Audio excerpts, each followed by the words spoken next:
Welcome to this presentation of my bachelor thesis.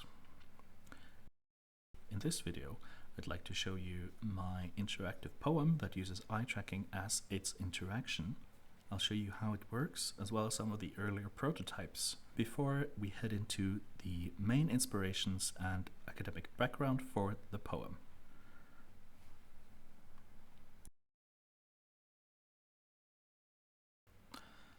The end result you see here is the results of months of trial and error, culminating in a poem which requires your eyes in order to interact with it. In it, I explore themes of environmentalism, pessimism, and an imagined future where things might change. The poem itself contains 10 pages, separated in the middle with a pause, each page having 2 looping videos layered on top of each other, with animated text in between. To peer through the topmost video, a portal can be opened with the press of a button, revealing the text and the underlying video. As this is happening, a graphical prompt will alert you to what buttons you can press to move forwards, intentionally made vague to instill a sense of unease in the beginning half of the poem.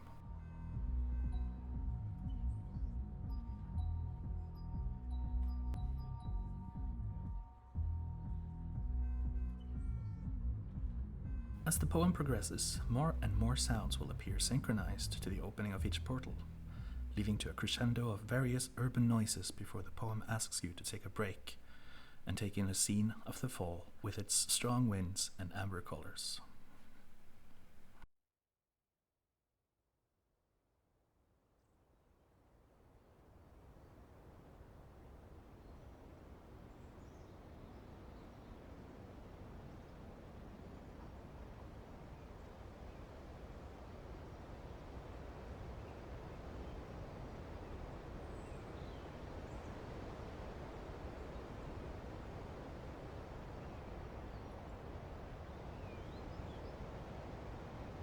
In the second half of the poem, the videos presented in the first half are reversed, with the urban parts of the videos layered on the top and the nature parts layered on the bottom.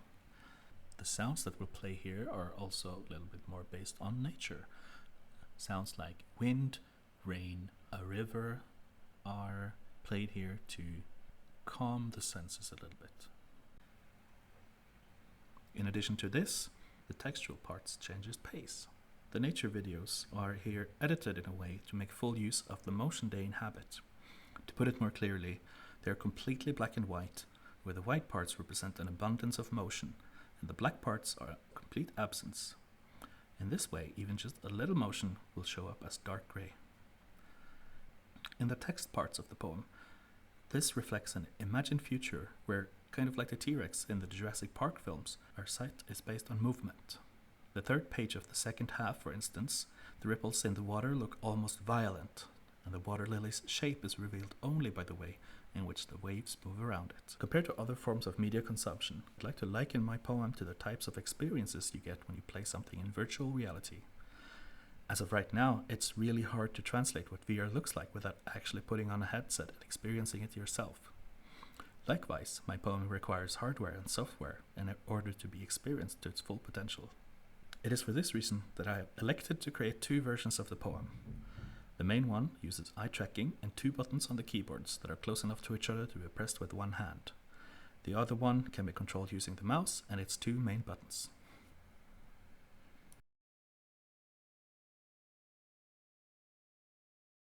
Now, in the beginning, a lot of time was spent just walking around and looking for places to film.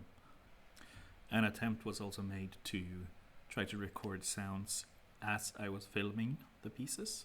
However, this turned out to be more difficult than imagined, as there is really no places you can go unless you travel very far to not hear the sounds of the city around you. So essentially, I would either bring my camera or my phone and take pictures or film several scenes that I thought would be a good match for my poem. I had some things in mind where I wanted the urban areas to contain a little bit of the nature parts, where you can see a tree or a forest next to the highway. Of course, in some parts that I filmed, I had to enhance as movement was going to be pretty important. You can see me here using a fan to simulate the wind on a flower. Several different places were filmed, several different methods were used to film. I, of course, ended up using just normal camera filming several scenes with a tripod, but at some point I was also filming several time lapses around the city. The time lapses, though very pretty, didn't really work with the project, as the movement in them was a little bit too drastic for the effects that I wanted to use. Now, since I made this in Construct 3, the way that Construct displays anything that you're going to be showing visually is with a what you see is what you get kind of way. This is, of course, except for any videos that you enter into the program, which is represented by a square with an X in it. For this reason, making this was a little bit harder than normal. I import any elements into the scene. It's impossible for me to know where it is in relation to the video. These blue squares here are not very visible when you play the poem, and this is because they are only there to detect collisions. In this part of the code, I have set it to collide with the cursor. When a certain number of collisions have been made, then I will be able to tell that you have looked at the entirety of the screen and the prompt to go on. While there probably are code that exists that you can plug into Construct using JavaScript to make use of the web camera and eye tracking, it is beyond my current knowledge of coding. And so you can see I have used external software to track the movements of the eyes. This piece of software is also one of the very few that's free that also lets you control the mouse cursor, which is how I'm able to control the poem without needing to install anything into the construct file. If I close this and compare it to the mouse version, it's going to be very similar. So you can see here that the main difference is in the beginning as well as the graphics that pop up as you go through the poem.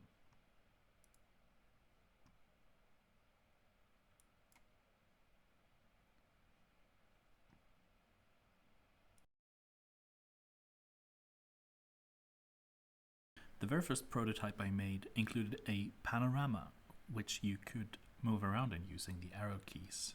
The intention was that as you scanned around the panorama, you would find these little animations of just some little guys, which incidentally is what ended up in the final product, but only in the introduction screen.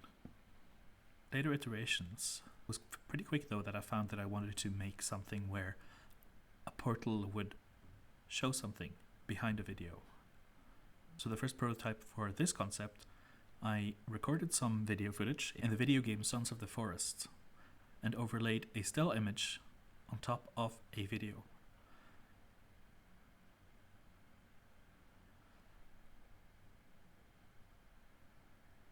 Some testing in the real world revealed that the world just doesn't move around that much. So I had to scrap that idea.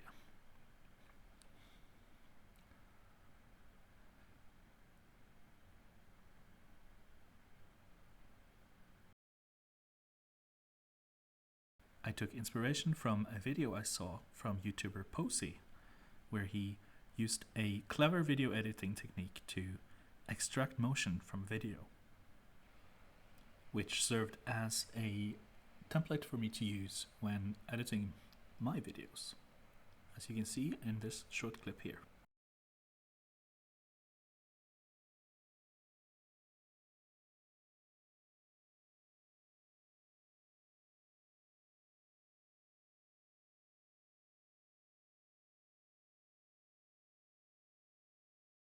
There is one video game which utilizes the eye as a form of interaction that serves as not only inspiration, but certainty that this was possible at all.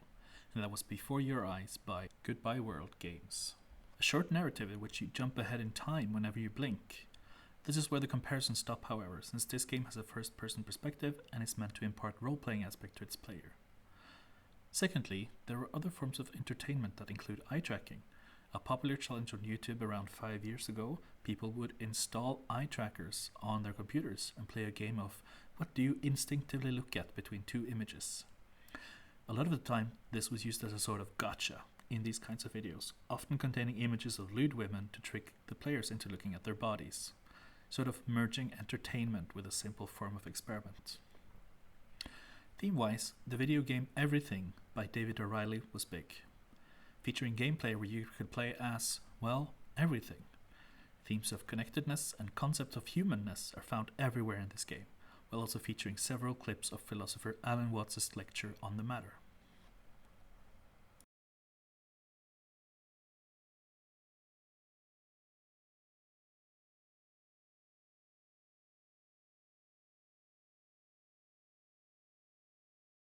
In the writing and creation of this interactive poem, I looked at the book Playing Nature by Alenda Y. Chang, Biophilia by Edward O. Wilson, and The Field of Machine Vision, in part by researchers of MIT and Grenoble Alpes University.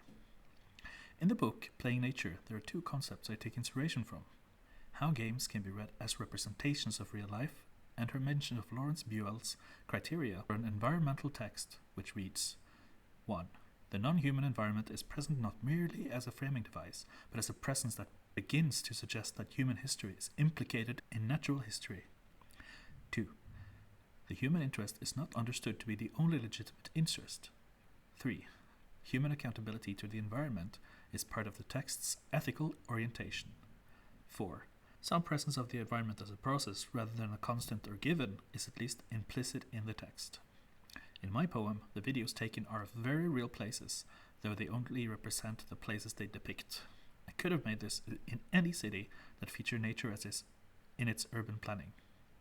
And I would, if I were located in one. The criteria for an environmental text was not used as a template, but served as inspiration for how I made my poem, which ties into the core of biophilia. Biophilia, in short, is how one can get a sense of enjoyment from nature without needing it to provide anything for us. And lastly, as eye tracking is not very popular yet in mainstream media, it is used heavily in science to track what and when we look at certain things, as well as how we react when we do so. Which is why developers of Gaze Pointer and these researchers has enabled me to create poems like these, by democratizing the use of eye trackers.